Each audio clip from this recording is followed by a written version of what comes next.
کچھ لوگ جو مسیحی ہو گئے تھے، کچھ یہودی جو کہ مسیحی ہو گئے تھے، ان کے لیے مشکل ہو رہا تھا کہ وہ شریعت پرستی سے نکل آئیں۔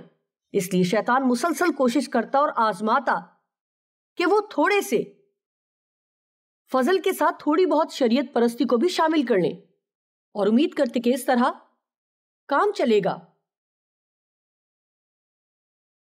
یسوع اپنے شاگردوں کے لیے چاہتا تھا کہ وہ فریسیوں کی تعلیم سے خبردار رہیں، جس سے ان کے خیال میں فرق نہیں پڑتا تھا۔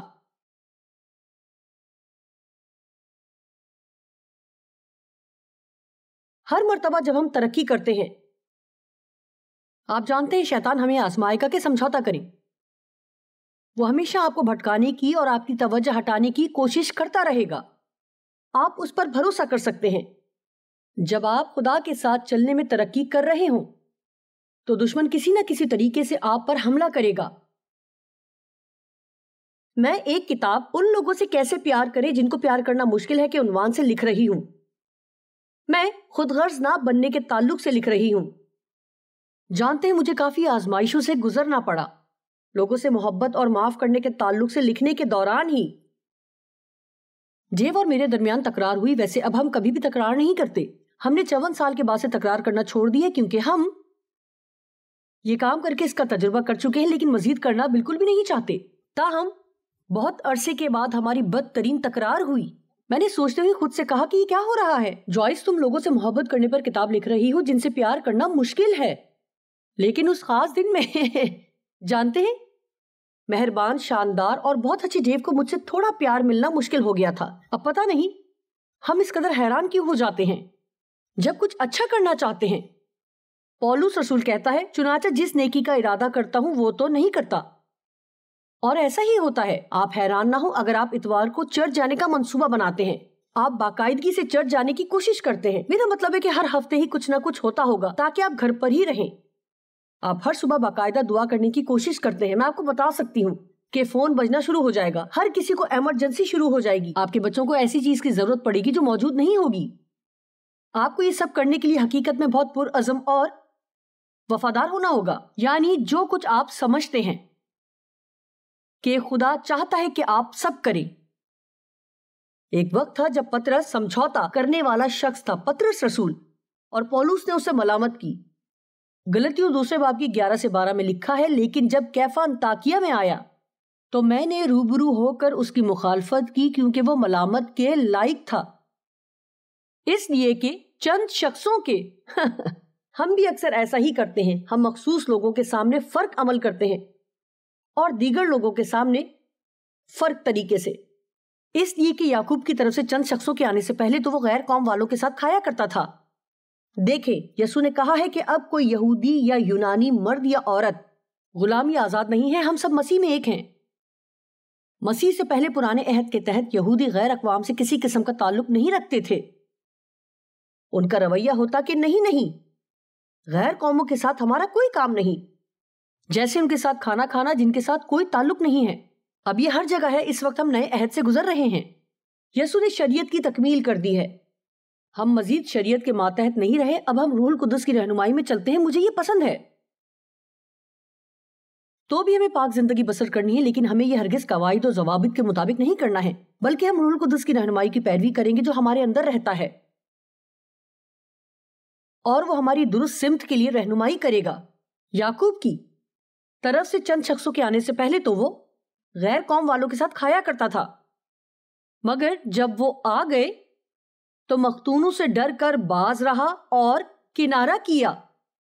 جانتے ہیں کیونکہ وہ ان سے خوف زدہ تھا جو کہ مختونوں کے گروہ سے تھے۔ دیکھیں، پرانے عہد نامے میں ہر چیز کا تعلق ختنہ سے تھا۔ نر بچوں کا ختنہ ہونا لازم تھا جب وہ 8 دن کے ہوتے، اور اگر آپ کا ختنہ نہ ہوا ہوتا تو آپ خارج تصور کیے جاتے تھے۔ ایسا شخص غلط قسم کا یہودی ہوتا۔ لیکن نئے عہد میں بھی کچھ لوگ یہودی تھے جو کہ مسیحی ہو گئے، اور وہ کہنے کی کوشش کرنے لگے، ہاں ہم فضل سے نجات پر یقین رکھتے ہیں، لیکن پھر بھی ختنہ کرانا ضروری ہے۔ لیکن یہ درست نہیں تھا۔ اس لیے پطرس نئے عہد نامے کے مطابق عمل کر رہا تھا۔ جب یہ مختون لوگ آئے، شاید وہ ان لوگوں کی حمایت کرنا چاہتا تھا۔ جب وہ آئے، جو کہ نئے عہد کے باوجود ختنہ کرانے پر یقین رکھتے تھے، اور باقی یہودیوں نے بھی اس کے ساتھ ہو کر ریاکاری کی، یہاں تک کہ برنباس بھی ان کے ساتھ ریاکاری میں پڑ گیا۔ میں چاہتی ہوں کہ آپ یہ سمجھیں، آپ اثر رکھتے ہیں، میں بھی اثر رکھتی ہوں۔ اگر میں کوئی تھوڑا سا یہاں سے غلط کر لوں اور تھوڑا سا کسی اور جگہ غلط کروں، اور دیگر لوگ جو مجھے پسند کرتے اور عزت کرتے ہیں وہ مجھے دیکھ کر سوچیں گے اگر جوائس کے لیے یہ ٹھیک ہے تو پھر میرے لیے بھی ٹھیک ہے۔ آپ اثر رکھتے ہیں، آپ کو مسیح کی درست نمائندگی کرنے کی ضرورت ہے۔ آپ خدا کے سفیر ہیں، اور آپ جو کرتے ہیں وہ معنی رکھتا ہے۔ آپ دوسروں سے کیسے پیش آتے ہیں یہ معنی رکھتا ہے۔ امید ہے کسی کی مدد ہو رہی ہے۔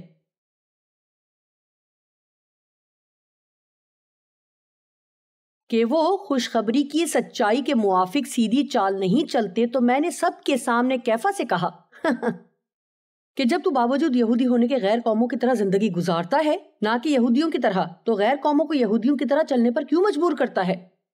دیکھیں، اس نے یہ عمل صرف چند خاص لوگوں کے سامنے کیا۔ اسی طرح ہمیں بھی ایک دوسرے کو محبت سے تھوڑی بہت ملامت کرنی چاہیے، لیکن یہ ضروری ہے یہ کام حلیمی سے کریں۔ کہ فرض کریں آپ کسی مسیحی کو جانتے ہیں جو کہ ہر وقت سوائے بڑبڑانے اور شکایت کرنے کے کچھ نہیں کرتے۔ وہ شکر گزار نہیں ہوتے، ممنون نہیں ہوتے، وہ اپنی نوکری کے تعلق سے اور اپنے پڑوسی کے تعلق سے شکایت کرتے ہیں، وہ ہمیشہ بڑبڑاتے اور شکایت کرتے ہیں۔ لیکن آپ کے لیے یہ کرنا غلط نہیں ہوگا کہ آپ انہیں محبت سے کہیں۔ شاید آپ اس بات سے واقف نہیں ہیں کہ آپ یہ کر رہے ہیں، آپ ایسی عادت کا شکار ہو چکے ہیں، آپ نہیں جانتے کہ آپ بہت زیادہ شکایت کرتے ہیں۔ لکھا ہے کہ جب ہم شکایت کرتے ہیں تو ہم ابلیس کے لیے دروازہ کھول دیتے ہیں، اور ہمیں اپنی زندگی میں اس کے لیے اس طرح دروازہ نہیں کھولنا چاہیے۔ ہمیں ضرورت ہے کہ اکثر ہماری کوئی ملامت کرے۔ اس تکرار کے تعلق سے جس کا ذکر میں نے کیا جو میرے اور ڈیو کے درمیان ہوئی، تو ڈیو نے کچھ باتوں کے تعلق سے مجھے ملامت کی، لیکن مجھے یہ بات پسند نہ آئی۔ مجھے یوں لگا کہ وہ کچھ زیادہ سخت بولے، لیکن خدا کا شکر ہے ہم معافی پر یقین رکھتے ہیں۔ یقیناً میں نے انہیں معاف کیا، اور چند دن میرے جذبات مجروح رہنے کے بعد میں نے خدا سے پوچھا کہ کیا وہ درست تھا۔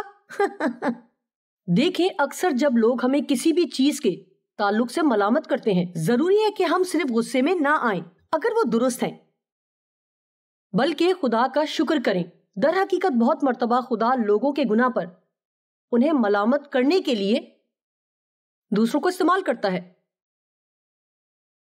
کیونکہ وہ لوگ مسیح میں ایمان کے اصول پر سمجھوتا کر رہے ہوتے ہیں، نہ کہ شریعت کے اعمال پر۔ آپ جانتے ہیں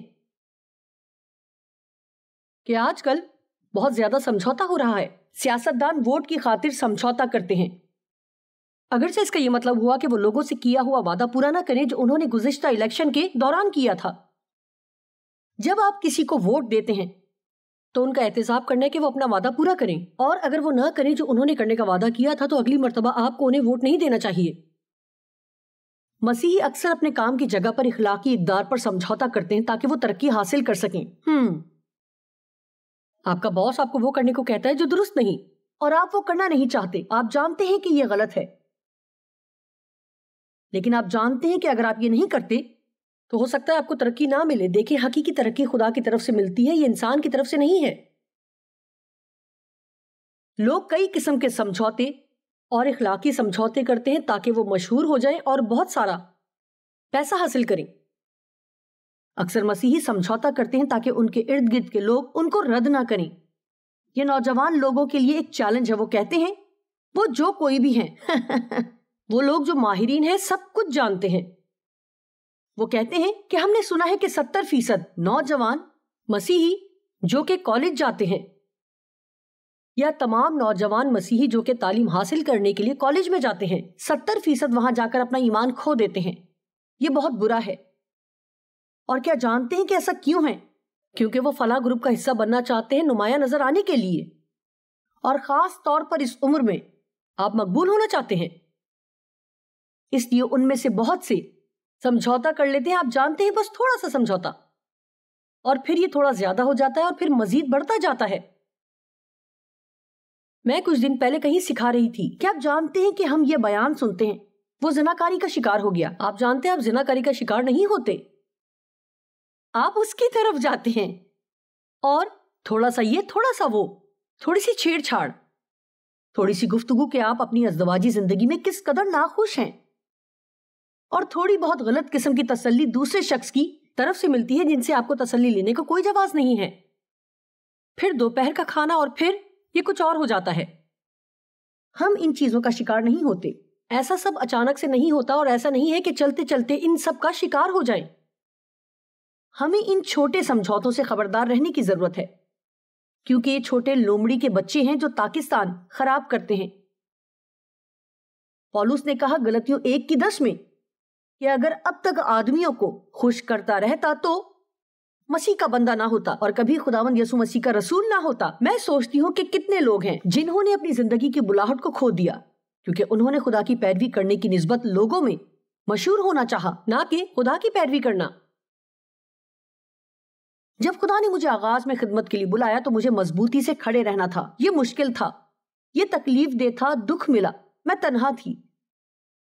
لیکن مجھے بہت خوشی ہے کہ میں نے سمجھوتا نہیں کیا, اور وہ نہیں کیا جو لوگ چاہتے تھے, کیونکہ اگر میں ایسا کرتی تو آج یہاں کھڑی نہ ہوتی. ساؤل ایک بادشاہ تھا جس نے بادشاہ ہونے کے موقع کو گوا دیا صرف اس وجہ سے کہ وہ لوگوں کو کھونا نہیں چاہتا تھا. خدا نے اسے کہا تھا وہ, یا سیموئیل نے اسے کہا تھا کہ وہ اس کے آنے تک شام کی قربانی تک ٹھہرا رہے. لیکن شام کو جب دیر ہونے لگی اور سیموئیل ابھی تک نہیں آیا تھا, اور بائبل میں لکھا ہے کہ لوگ بکھرنا شروع ہو گئے, اس لیے ساؤل آگے بڑھا اور وہ کام کیا جس سے اسے منع کیا گیا تھا. دیکھیں, لالچ بھی سمجھوتے کا باعث ہو سکتا ہے. ہر قیمت پر کسی بھی چیز کی طلب کرنا. دیکھیں, آپ صرف جنسی شہوت کا ہی شکار نہیں ہو سکتے, آپ نئے گھر کی شہوت میں مبتلا ہو سکتے ہیں, آپ نئی گاڑی کی شہوت میں مبتلا ہو سکتے ہیں. شاید آپ کی کسی چیز کے لیے طلب بہت بڑھ جائے, شاید آپ میں عہدہ لینے کی ہوس ہو, شاید آپ کسی چیز کے لیے اس قدر خواہش کریں کہ آپ اس کے لیے کچھ بھی کر گزریں. دیکھیں, جب آپ کسی چیز کی بہت زیادہ خواہش کرتے ہیں تو ابلیس یہ سمجھوتے کے ساتھ پیشکش کر سکتا ہے جس طرح یسوع کے ساتھ کیا. بس اگر تو میرے آگے سجدہ کرے تو تمام سلطنتیں اور دنیا کی تمام شان و شوکت میں تجھے دے دوں گا. جانتے ہیں مجھے باقی لوگوں کی طرح اچھی چیزیں پسند ہیں, لیکن میں انہیں خدا کے بغیر حاصل کرنا نہیں چاہتی, کیونکہ چاہے آپ کے پاس کتنی ہی اچھی چیزیں ہوں, آپ کی زندگی میں اگر خدا نہیں تو آپ کے اندر کوئی اطمینان نہیں, کوئی بھی شادمانی نہیں. دیکھیں, غیر ایمانداروں سے حسد کرنے کا کوئی فائدہ نہیں ہے جن کے پاس آپ سے زیادہ ہے. شاید ان کے پاس زیادہ چیزیں ہو سکتی ہیں لیکن ان کے پاس آپ سے زیادہ کچھ نہیں ہے, کیونکہ ان کے پاس خدا نہیں ہے. اور اگر آپ کی زندگی میں خدا ہے, اگر آپ کی زندگی میں یسوع ہے, تو آپ کے پاس سب کچھ ہے جس کی آپ کو ضرورت ہے. لالچ ہمیں سمجھوتے پر مجبور کرتا ہے. ہم اکثر عارضی خوشی کی بھاری قیمت ادا کرتے ہیں, اور آخر میں آپ کو کہوں کہ سستی بھی آپ کو سمجھوتا کرنے پر مجبور کرے گی. سستی کا شکار رہنا, درست کام نہ کرنا کیونکہ آپ کا وہ کرنے کو دل نہیں چاہ رہا, آپ محسوس نہیں کرتے کہ آپ کو کوشش کرنی چاہیے اس لیے آپ وہ نہیں کرتے. میں جانتی ہوں کہ مجھے یہ کرنا چاہیے, لیکن ہمارے معاشرے میں ایسا وقت تھا جب لوگ وہ کرتے تھے جو کرنا درست تھا کیونکہ وہ یقین رکھتے تھے کہ یہ ان کا فرض ہے. وہ اس لیے نہیں کرتے تھے, آیا وہ محسوس کرتے ہیں یا نہیں, وہ یہ کرتے تھے کیونکہ ایسا کرنا درست عمل تھا. میں واقعی دیکھنا چاہتی ہوں کہ ہم سب کو زیادہ بہتر کرنا ہوگا. میں ہمیشہ خدا کو دعوت دیتی ہوں کہ وہ مجھے پرکھے, میری تربیت کرے اور مجھے قائل کرے کہ میں زیادہ بہتر عمل کر سکوں.